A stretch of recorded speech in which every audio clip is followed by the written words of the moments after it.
Welcome back, Honors. Welcome back to your flipped classroom and our continuing discussion of that scientific revolution, right? Where we're about to talk about three more thinkers as fast as we can to try and keep this flip as nice and as short as possible, right? And where we left off in class, we were talking about the original European scientists that are going to come to the forefront, and they're going to start discussing this idea of a heliocentric model to the universe, right? And that's going to be none other than Nicholas Copernicus, right? But then whenever he releases his findings in his book known as the academic world as De Rev, right? It's actually De Revolutione Celestial Orbinum, but we don't need to worry about calling it that, right? So the big thing about it, though, is now that we know that he releases his findings and then he dies soon after, is a lot of these experts are going to come out, and you remember me leaving off in class about my rant about Mercury being in retrograde, right? And how literally retrograde motion isn't real. But experts at the time, right, were like, there's no way that we're going around the sun because some of the planets look like they're going backwards. None of the planets are going backwards, right? It's an appearance or an optical illusion of them going backwards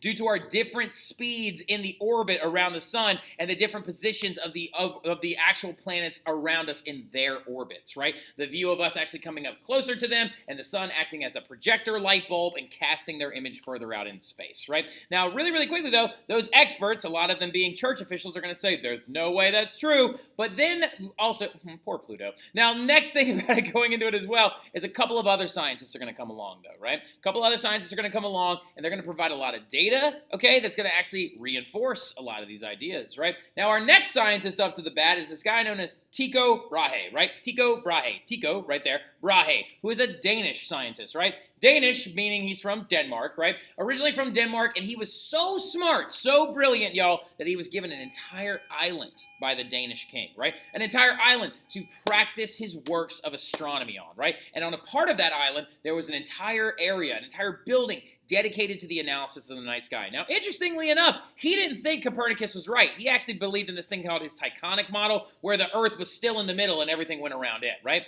But the thing about it is some of you are probably like, well, Mr. Terry, why are we talking about this Danish guy that didn't even agree with Copernicus? Because it's all about data, y'all. Science is all about data, right? Acquiring data and having enough data to make inferred judgment calls on, right? And that's exactly what Tycho Brahe did, right? Tycho Brahe spent years analyzing the night sky to try and come up with a conclusion to the setup of the universe, right? And in his book, known as the Rudolphine Tables, which he actually didn't even publish, his assistant published it later, right?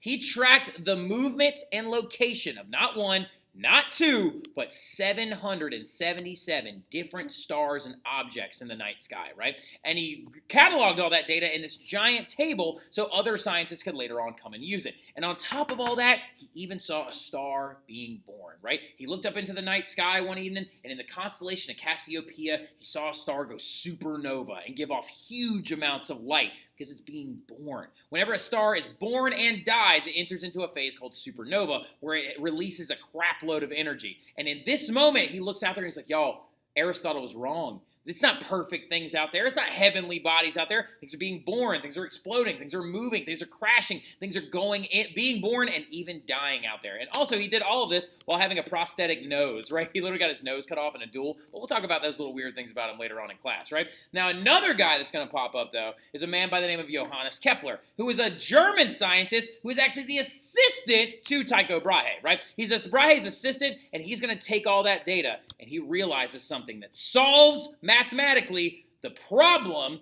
of the retrograde motion problem that Copernicus's other experts said he was wrong about, right? And he realizes it using the data that Brahe came up with. And he says, y'all, the orbits, they're not perfect circles, all right? They're actually elliptical. They're oval-shaped, right? Where the sun is actually slightly offset and the Earth is getting like shotgunned back out into space more like that, right? And because of these weird-shaped orbits, it makes it appear as though they're actually going backwards. They're not circles. They're ovals. And this officially solved the issue of retrograde motion in 1609, right? Johannes Kepler also came up with other things, including the laws of planetary motion and the laws of planetary speed as well. That actually discusses how when a planet gets closer to the sun, it actually speeds up, and then it actually gets slung around the outside and gets thrown back out into space, right? So now, big thing about it, though, is that the ideas of these two scientists only proved heliocentrism mathematically. And it took the work of this man, Galileo Galilei, to prove it even with the naked eye, right? The great astronomer that comes along by the name of Galileo Galilei will prove it beyond a shadow of a doubt. By the way, he is an Italian scientist, right,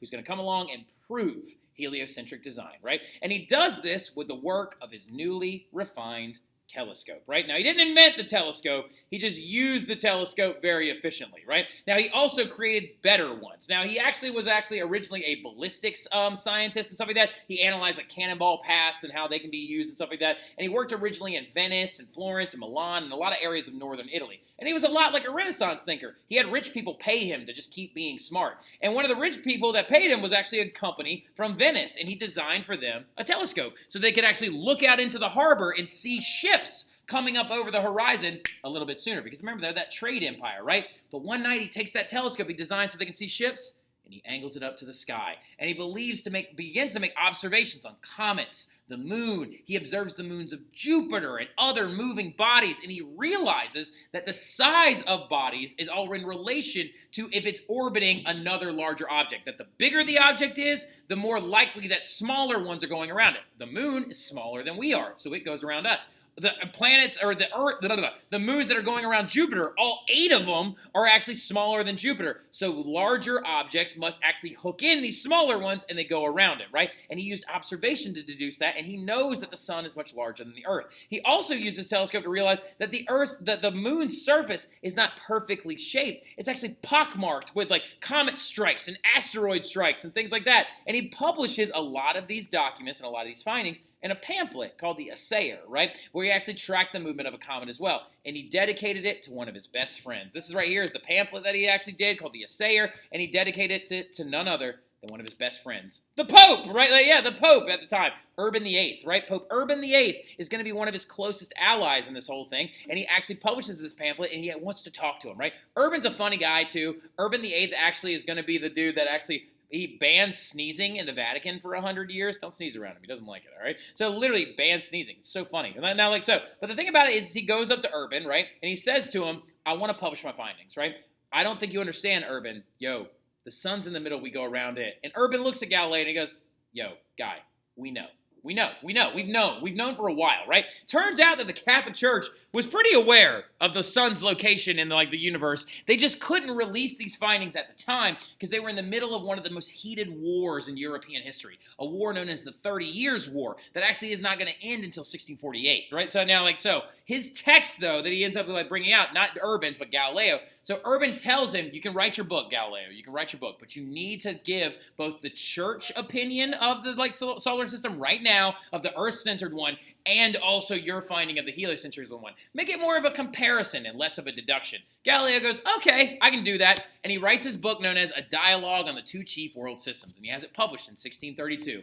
And this book landed him in a lot of hot water, because what ended up happening is in the book, he actually wrote the perspective of the church as an idiot, right? He actually wrote the story as if it's 3 guys at a bar, and the one in the middle is being convinced by the other 2 of how the solar system is set up. The one that represents Galileo's ideas of heliocentrism and Copernican models is actually very suave, very intelligent, very smart, right? And the one who represents the church ideas is named Simplicio, which literally means like simpleton or idiot, right? And so literally, he basically made fun of the church, and Urban's like, bro, why would you do that? And he asked that is forced to bring him in front of the Inquisition, right? And so literally, Galileo would be tried in front of the Inquisition, and they told him, you either take back the things that you said in this book, or we're going to kill you, right? So yeah, and so what ended up happening is Galileo, unfortunately, had to sign a document recanting his ideas, and the church placed him under house arrest for the rest of his life, right? And so he's actually going to die under house arrest, where he actually performed a lot of scientific models and experiments while he was on house arrest as well.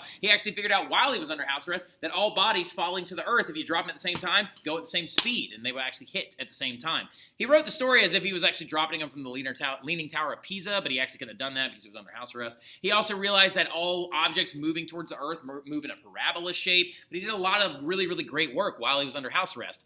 And then later on, I just think it's so funny that this poor man had to die in his apartment in shame, saying that he was wrong, even though he knew he was right. But it's okay, because Galileo has the last laugh, right? Because what ended up happening in the 1700s, someone dug up his body, and it was becoming very popular to take famous body parts and sell them and stuff like that. And so they pulled off his finger from his actual body, and so Galileo's middle finger is just sitting straight up in a museum in Florence, flicking off the world for all of eternity, basically just being like, hey, I was right, right? And I've seen it before. It's like the world's oldest Cheeto, right? It's like, now, like, big thing about it, though, is that is Galileo's middle finger because he was right the whole time, and heliocentrism is fact. But I'll see y'all soon. Y'all have a good one.